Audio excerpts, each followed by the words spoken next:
Sa pagkakataon po ito, pakinggan naman po natin ang mensahe ng ating punong lungsod. Mga kasama, palakpakan po natin, Mayor Vico Soto. Maraming salamat po. Magandang umaga sa ating lahat, lalo na sa ating mga top performing offices. Congratulations po ulit sa inyong lahat. Well-deserved po ito. Nakita naman po natin yung mga opisina na tinawag, talagang napakahusay, napakasipag. Hindi ko na isa-isahin. Ano nangyari? Okay lang kayo dyan? Hindi ko na isa-isahin yung mga opisina, pero lahat naman talagang napakaraming accomplishments. Tayo naman po sa buong lokal na pamahalaan, kahit yung mga hindi po nagwagi sa ating top performing offices sa ilalim ng ating praise committee. Sa totoo, marami rin naman mga opisina na, lahat ng opisina natin, may mga kanya-kanyang accomplishments, maraming nagawa. Ngayong 2024, siguro may mga ibang opisina lang na kailangan improve yung documentation side na lang, yung mga MOB natin at lahat. Yung iba naman ay naalos nandun na rin pero ganun talaga, syempre, pagka may awarding, may mananalo at may hindi mananalo. Yung mga absent, wala silang GC. Joke lang. Joke lang po. Alam ko naman na pag ganitong malapit na magpasko, marami na rin gumagamit ng mga leave. Yung mga hindi pa nagagamit ng leave, ginagamit na yung mga vacation leave nila. Kaya okay, gaya nung hepe ng market, naka-leave na po siya. Hindi ko napapanggitin kung sino yun. Okay lang po yun. Okay lang yun. Normal lang yun. Importante, buong taon naman nagtatrabaho. At ayun po, December 12, bali, last working day na bago magpasko. So may pasok na tayo next week at may tag-racing pa rin naman tayo. May Bonifacio pa nga huwag tayo masyado excited.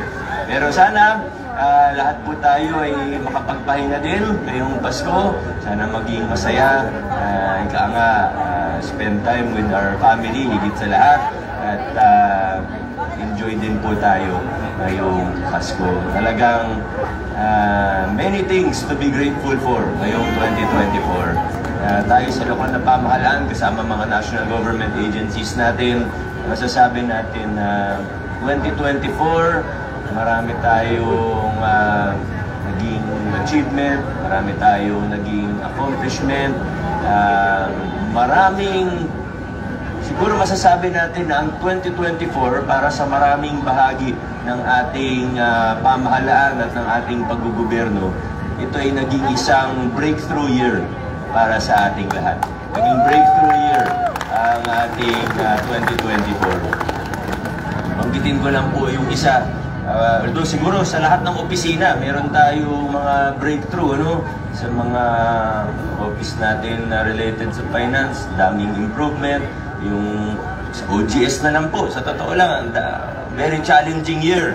Ang daming pagsubok, pero sa gitna ng lahat ng pagsubok, talagang makikita natin, bumilis ang mga proseso, umayos ang mga bagay-bagay, kaya talagang congratulations.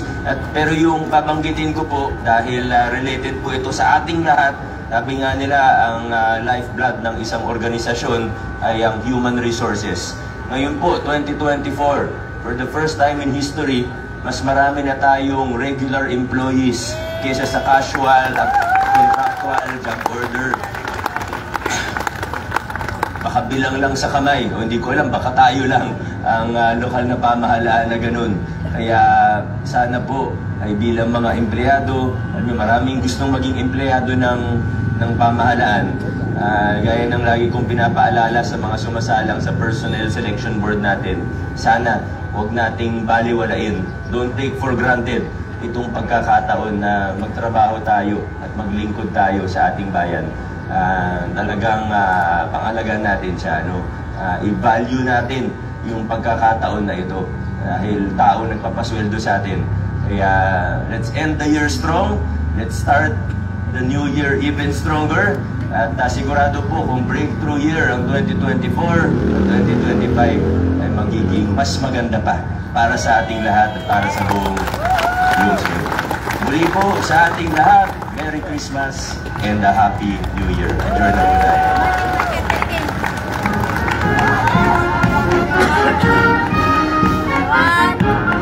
National observance or mga pambansang paggunita. Ngayon po ay ating ginugunita ang mga sumusunod. December 23, NEDA Day or National Economic Development Authority, Proclamation Number 666, Series of 1990 or 1990. December 25, Christmas Day, Republic Act Number 9492, Proclamation Number 1105, Series of 2015. December 30, Rizal Day, Act Number 345, Republic Act Number 9492, Proclamation Number 1105, Series of 2015. December 31, last day of the year, Republic Act Number 9492, Proclamation Number 1105, Series of 2015. January 1, New Year's Day, Republic Act Number 9492 of 2007, Proclamation Number 1105, Series of 2015. And January 3, Founding Anniversary of the Department of Social Welfare and Development, Executive Order Number 396, Series of 1951.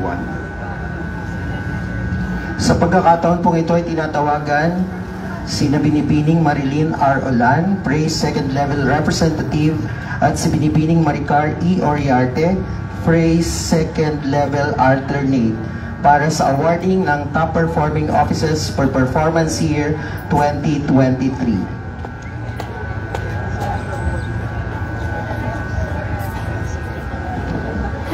Magandang umaga po sa ating lahat. Ramdam na ng bawat isa ang lamig ng Pasko. Tama po ba? Yes! Ayan. So dagdagan natin ang lamig ng Pasko sa pamamagitan ng pagngiti sa ating mga katabi. Ayan. So maraming salamat po sa pagngiti.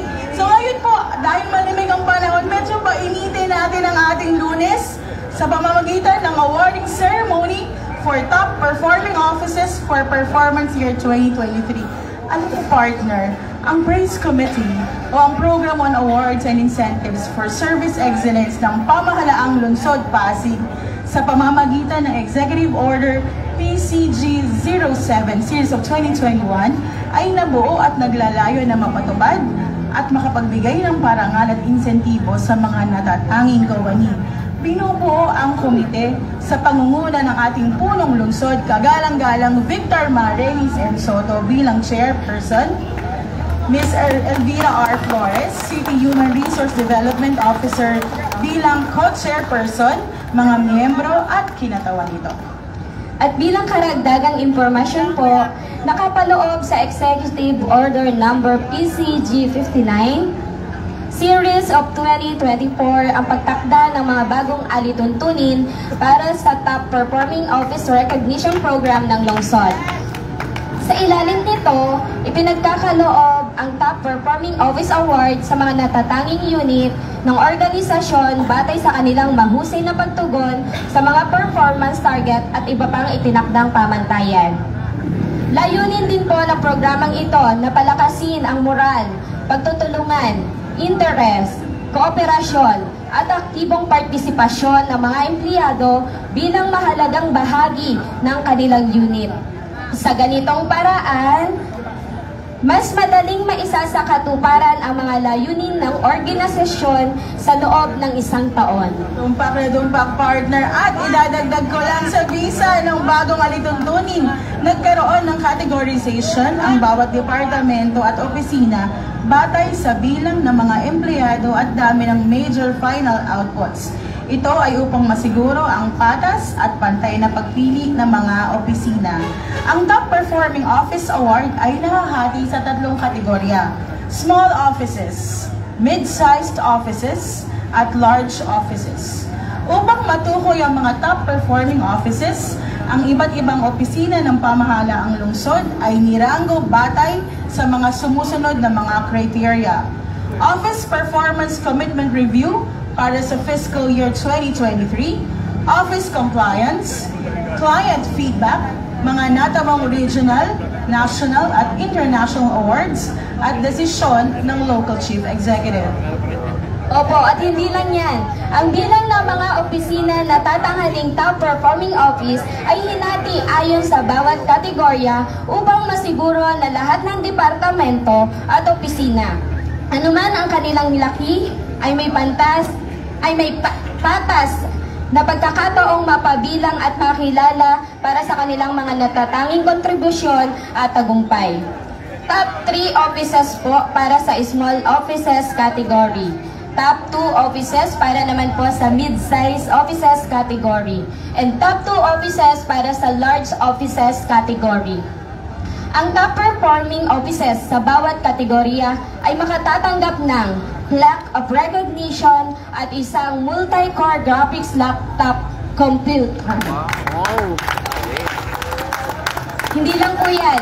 Bukod dito, ang bawat empleyado ng top performing offices na nakakuha ng very satisfactory or VS na rating sa kanilang IPCRs para sa dalawang rating ng period 2023 ay tatanggap din ng gift certificates na nagkakahalaga ng 2,000 piso bawat isa at magkakaroon din ng selebrasyon bilang dinner bilang bahagi ng kanilang gantimpala. So excited na po ang lahat. Alam ko excited na rin ang iba sa inyo. So allow me to read po the content of the plaque of recognition. Republic of the Philippines, City Government of Pasig, Program on Awards and Incentives for Service Excellence proudly presents this plaque of recognition to the name of the office in recognition of their exemplary work performance and dedication to duty, their invaluable contributions in efficient and effective responses to the needs of both the citizens and the city exemplifies the quality of service true to the vision and mission of Pasig City. Given this 23rd day of December 2024 at the temporary Pasig City Hall, Bridgetown, Rosario, Pasig City. Signed, Victor Marilis and Soto, City Mayor. At para naman po sa Certificate of Award para sa multi-core graphics laptop, City Government of Pasig, this Certificate of Award for multi-core graphics laptop is hereby presented to Office and Department Head as a gesture of gratitude for being the top performing office. Their unwavering commitment to duties and invaluable contribution in delivering efficient and effective service to both the citizens in the city are highly commendable. This achievement is a testament to the consistency of the quality of service that aligns with the vision and mission of the city of Pasig. Given this 23rd day of December 2024 at the temporary Pasig City Hall, Bridgetown, Rosario, Pasig City. Signed, Victor Mares and Soto, City Mayor, Praise Chairperson. At ngayong umaga, ating pong kilalanin at parangalan ang top performing offices in the City Government of Pasig para sa taong 2023. Drum roll, please. Wow! Upang igawad na, ayan na, salamat po. Ayan, thank you po. So, upang igawad ang plaque of recognition at certificate of award at photo opportunity, tinatawagan po natin, at nandiyan na rin sila sa harapan, sina Mayor Vico Soto, Vice Mayor Dodot Jaworski, ang ating City Council, para i-assist ang pagbibigay ng award. Let's begin the awarding with a small offices category. Rank 3. City Accounting Office na pinamumunuan ni Ms. Juvie A. Cuengo, City Accounting Officer.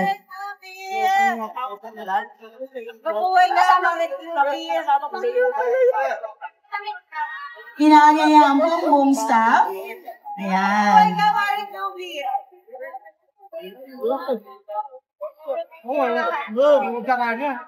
Congratulations po, Accounting Office.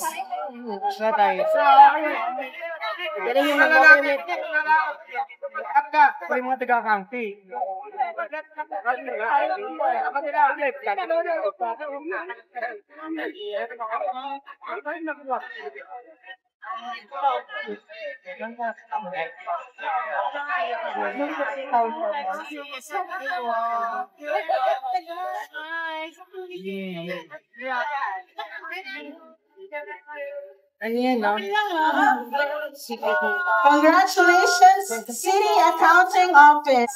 Rank 2. Good.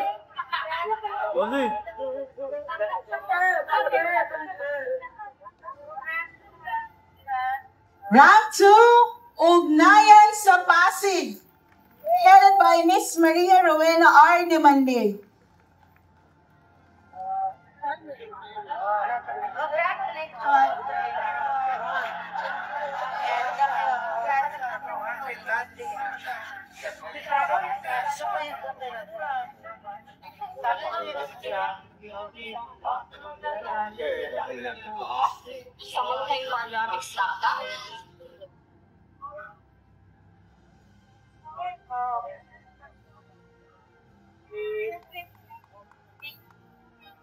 Congratulations, Ugnayan sa Pasig Office.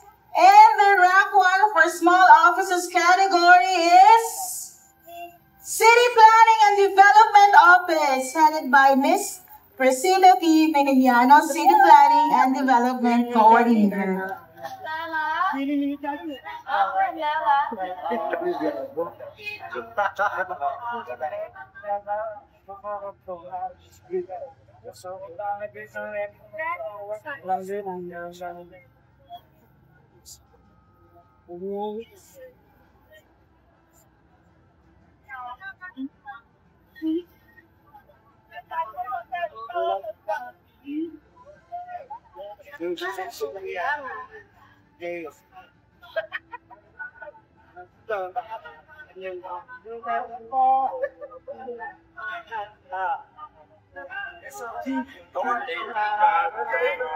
Once again, our top performing offices in small offices category, City Accounting Office, Ugnayan sa Pasig Office, and City Planning and Development Office. And next, for the top performing offices for mid-size category, rank 2 is City Treasurer's Office, headed by Miss Marita A. Calae, City Treasurer.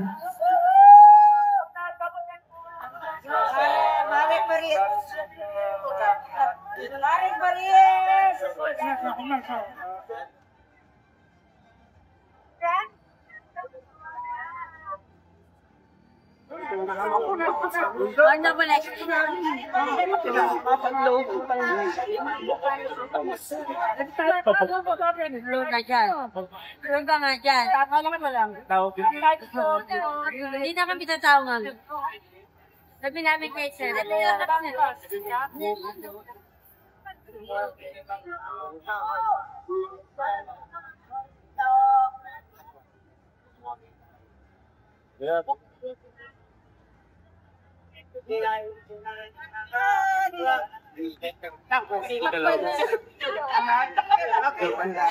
Congratulations again, City Treasurer's Office. And for the rank 1 is Human Resource Development Office, headed by Miss Elvira R. Flores, City Human Resource Development Officer.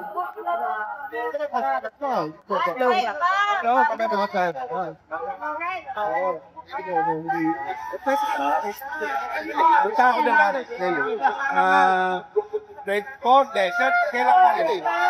Ito dapat lang. Okay, okay. Paano hapon?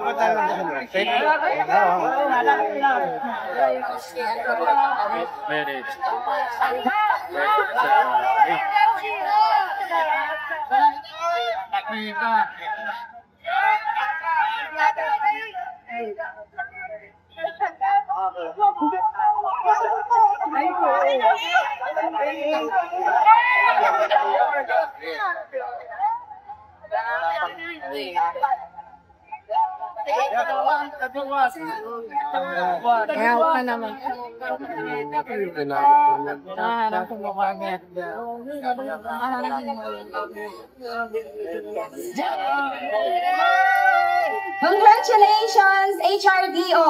Congratulations to our top performing offices in mid-size category, City Treasurer's Office and Human Resource Development Office. And now for the large offices category, we have City Social Welfare and Development Office with our department head, Ms. Maria Teresa O. Briones. Congratulations, ma'am. Pagkakas kami ng tinig na sa inyo.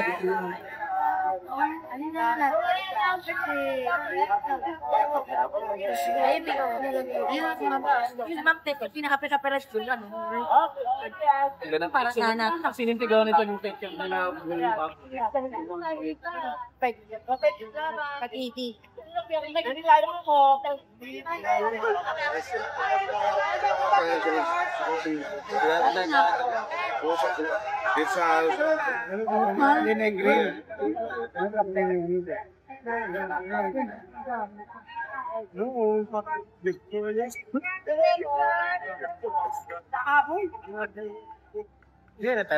Once again, congratulations, City Social Welfare and Development Office. And for our rank 1 for large offices category, let's all congratulate Office of General Services, led by, of course, Ma'am Ruth F. Roman.